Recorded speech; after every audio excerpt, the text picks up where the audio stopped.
pakikiusap ng mga sulit supporters po ng EDSI. Yes, mga Mima, may pakikiusap sa mga basher na kung saan po ay kung maaari ay iwasan nila ng magkomento, magsalita ng masasakit na salita sa mga beneficiaries po ng Team Kalingap, lalo't paman po kung wala naman silang ginagawang masama.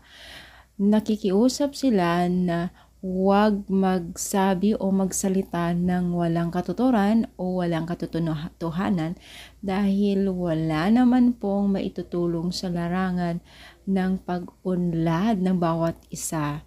Which is totoo yan, mga Mima.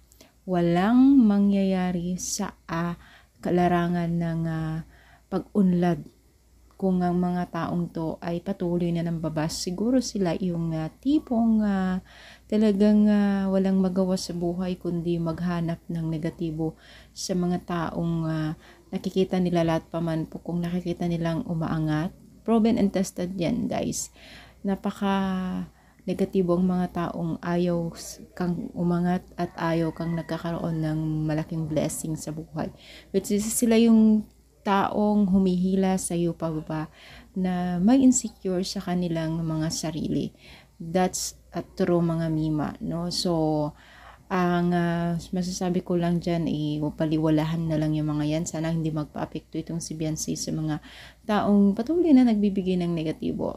Lalo't pa man po wala naman siyang ginagawa, ay talagang hayaan na lang at nakikita naman po natin na hinayaan. At isa pa po ay hindi po talaga alam pa i-handle ni Beyonce yan kasi hindi naman siya public, no? So ano yung masasabi nyo? I-comment lang, palike po ang ating video. Thank you so much, more power, and God bless po, guys.